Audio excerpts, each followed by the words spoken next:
Palestine, Israeli bombings killed at least 12 civilians over the last hours.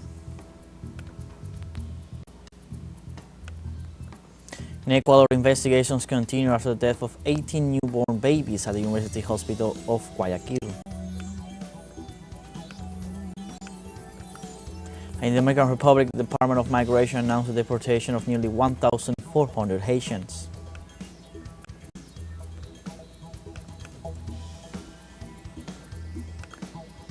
Hello, welcome from the South. I'm Luis Alberto Matos from the teleSUR studios in Havana, Cuba. We begin with the news.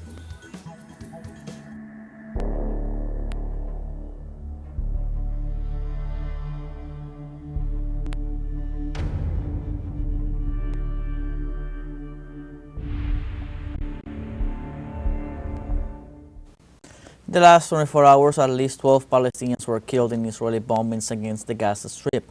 Health authorities reported that among the dead, 8 died at Al-Auda hospital, where 27 people were taken with injuries. Health agencies warned that thousands of people are missing, many of them trapped under the rubble, so the death toll is expected to be higher than estimated. Since October 7, 2023, more than 61,300 people have been killed by Israel, while 152,850 were wounded.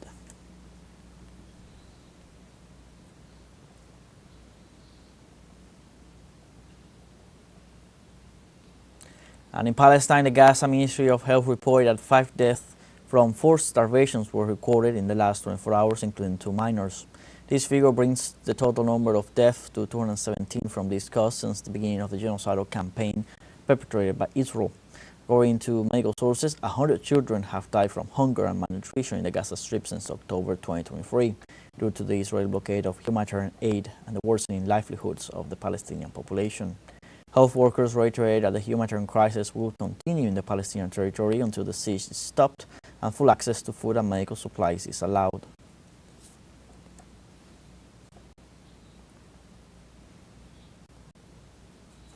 The United Nations Security Council held an emergency meeting to discuss Israel's plan to expand its military occupation of the Gaza Strip.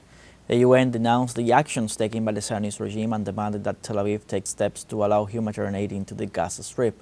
Several countries around the world condemned the Israeli government's expansionist project, asserting that it violates international law and risks the lives of thousands of Palestinians. During the international meeting, it was stated that Israel could trigger another conflict with repercussions in the region.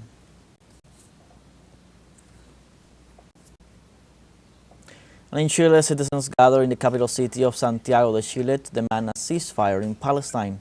The Palestinian community in the country organized the so-called March of Empty Pots to demand an end to the Israeli genocide against the Palestinian people. Protesters also denounced the Zionist regime for using hunger as a weapon of war in the Gaza Strip, claiming the lives of tens of thousands of people. In turn, the protesters demanded that the government cut all diplomatic ties with the Zionist regime in Tel Aviv.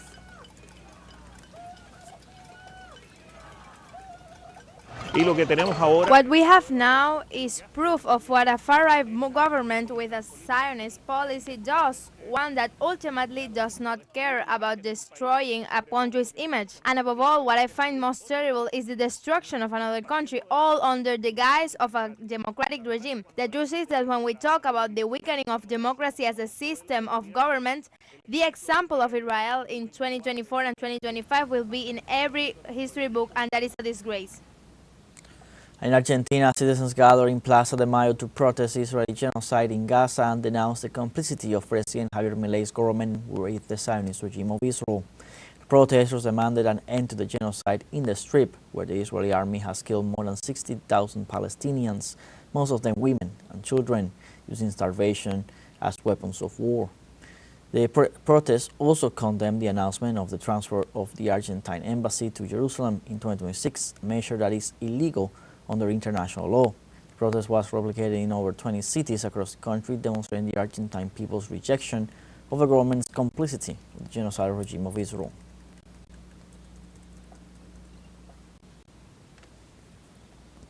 And in Palestine, the Al-Nasser Ophthalmology Hospital has become a bastion of medical resistance in western Gaza. Every day, surgeons perform more than 8 eye operations due to the high number of people injured by Israeli criminal bombings.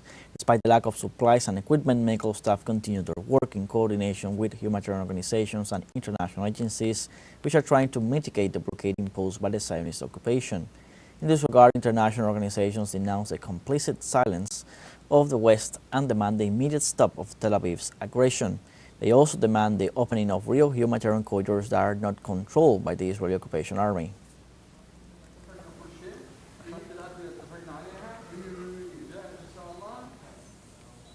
And in Iraq, the holy city of Karbala welcomes thousands of visitors as part of its religious celebrations. The great annual pilgrimage known as Arba'in commemorates the anniversary of the death of Imam Hussein, grandson of the Prophet Muhammad. It's been the largest religious event in the world. Ambulance and civil defense teams are deployed on constant alert to provide medical care and first aid to pilgrims until they reach the temple. And bedsides reinforce securities. There's a shrines department instructing visitors who may need advice on how to respect the Islamic dress code.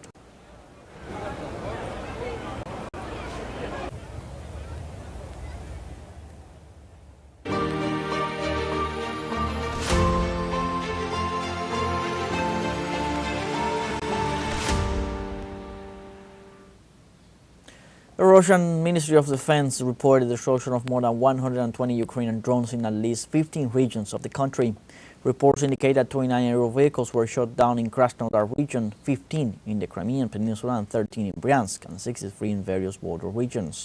Since the start of the special military operation, Ukrainian drone attacks on Russian rear areas have become commonplace. Shell impacts and drone raids in territories bordering Ukraine are forcing the population to leave their homes and seek shelter to avoid being attacked.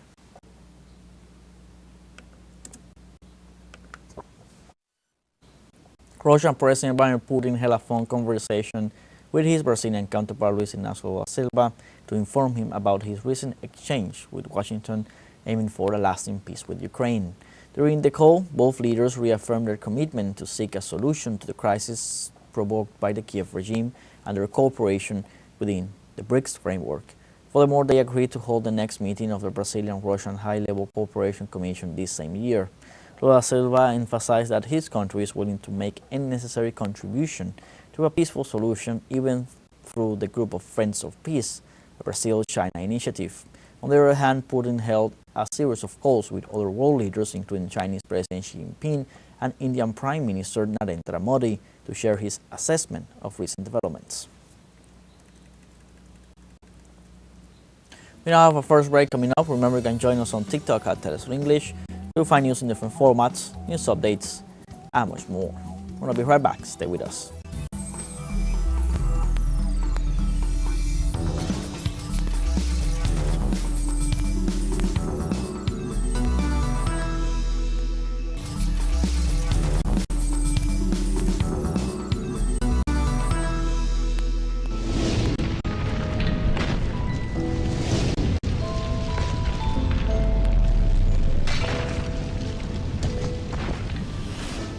Welcome back. Colombian police report at least 5 dead and several injured and 3 still missing after flooding in the north of Santander due to heavy rain. Agents from the Northern Department of Santander reported 2 minors among the victims. According to preliminary reports, a group of people were talking on the riverbank when they were swept away by the water. Rescue teams immediately rushed to this area and saved 3 people who were later transferred to the Nuestra Señora de Belén hospital. And a 6.1 magnitude earthquake shook western Turkey in recent hours, causing significant material damage. Authorities confirmed that several people were injured by the collapse of houses and buildings in the municipality of Sindirgi, the epicenter of the earthquake and the most affected area. According to reports, the earthquake was felt for up to 30 seconds in at least 10 regions in the west of the country, including the city of Istanbul. Search teams have been deployed in the affected areas to rescue possible victims of the natural disaster.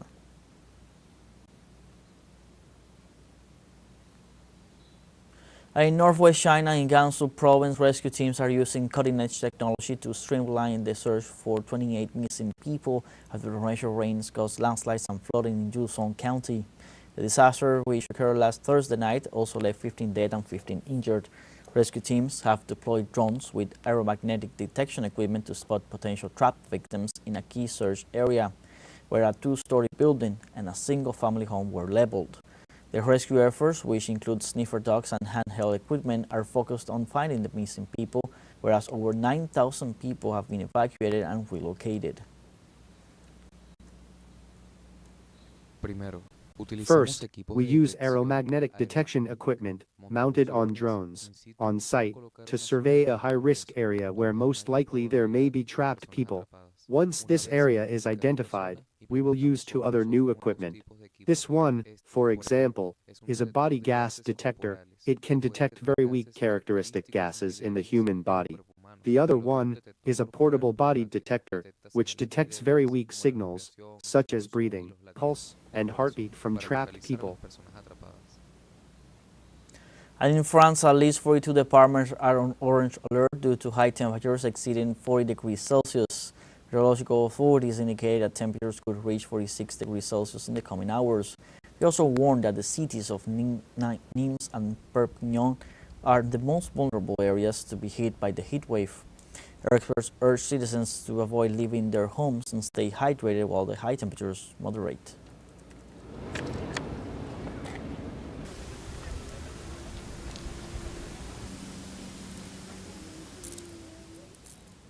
In Germany, almost half the population expressed dissatisfaction with the country's healthcare system. According to research conducted by the Forza Institute, 40% expressed dissatisfaction, while only 12% expressed satisfaction with the healthcare programs promoted by the national government. Those surveyed indicated that they felt they were not receiving adequate compensation given the constant increase in insurance rates. According to health insurers, a deficit of more than $9 billion is forecast by 2026.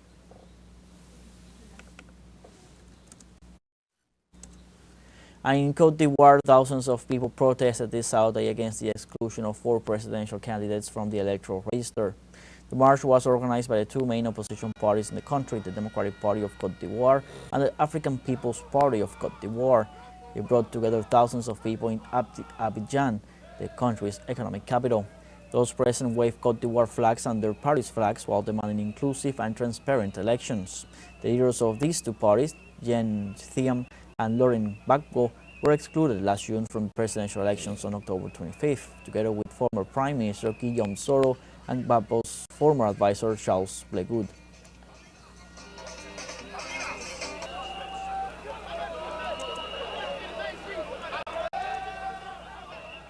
And Cambodia refuted Thailand's accusations of the alleged installation of new landmines in border areas. Cambodian Foreign Minister Chum Sungri condemned the Thai government's actions and warned that its interventionist statements could undermine the trust built during the ceasefire. The diplomatic chief recalled that for more than 30 years, Cambodia removed more than 1 million mines and nearly 3 million pieces of explosive remnants of war. He also urged Bangkok to comply with the agreements reached and refrain from military movements into the country. We now have our second break coming up. Before we invite you to visit our Facebook page at teleSUR English, you'll be able to watch our top stories, special live coverage, and much more. Follow our page and activate the notification button to stay up to date on the world's most recent events. Found your break, don't go away.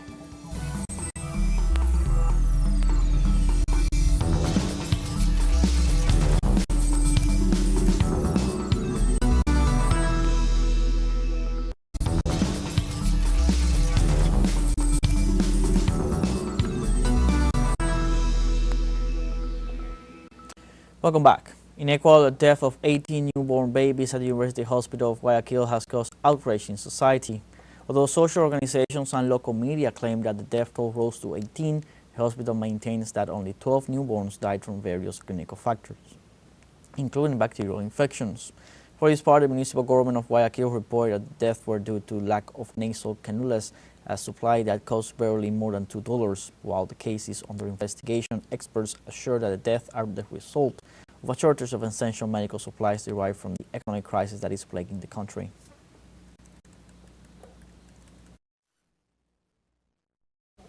And the Santa Fe de Bogota Foundation, where Colombian Senator Miguel Uribe is being treated, reported a drastic deterioration in the patient's health over the last 48 hours after he suffered a hemorrhage in the central nervous system.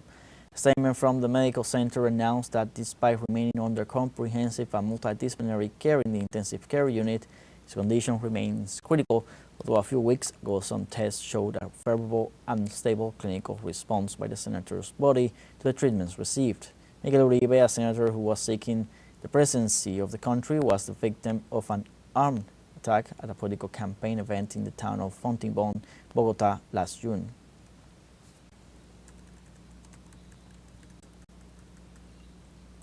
The Dominican Republic's Department of Migration announced the deportation of nearly 1,399 Haitians and the detention of another 255 in immigration raids. The agency reported that in recent hours it carried out an operation in various regions of the country where it arrested thousands of Haitians with irregular migration status. The detainees were transferred to the processing center and later repatriated despite the social and political crisis that Haiti is suffering. This is due to the violence generated by the confrontation between armed gangs and the national government.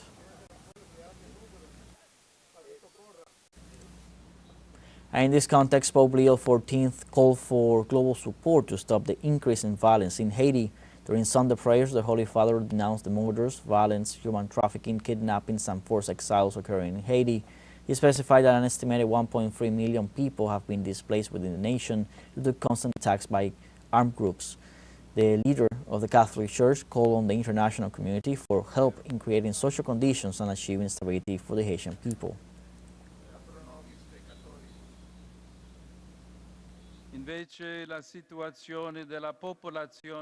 Meanwhile, the situation of the people of Haiti is increasingly desperate. There are reports of murders, violence of all kinds, human trafficking, forced exile, and kidnappings. I make a heartfelt appeal to all those responsible to release the hostages immediately. And I ask for the concrete support of the international community to create the social and institutional conditions that will allow Haitians to live in peace.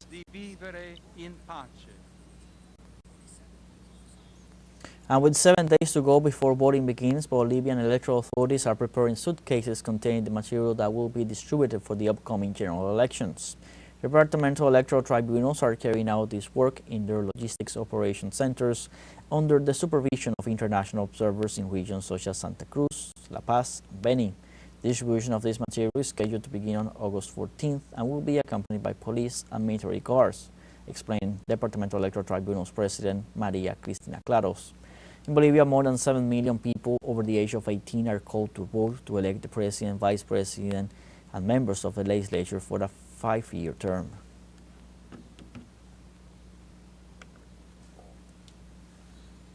A former Argentine President Cristina Kirchner has condemned plans put forward by President Javier Milei to penalize the fiscal deficit.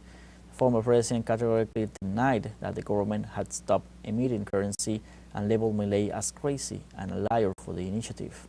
Kirchner asserts that the president is lying when he says that wages are keeping pace with the uncontrolled rise in inflation that the country is experiencing, for which President Javier Milei intends to blame the Argentine Congress. And in Brazil, the 22nd Agroecology Conference organized by the Landless Rural Workers Movement in the state of Paraná concluded. More than 100 agricultors participated in the event with the aim of highlighting the importance of producing food free of pesticides and genetically modified organisms. Participants planted olive trees in tribute to coffee harvested in the area.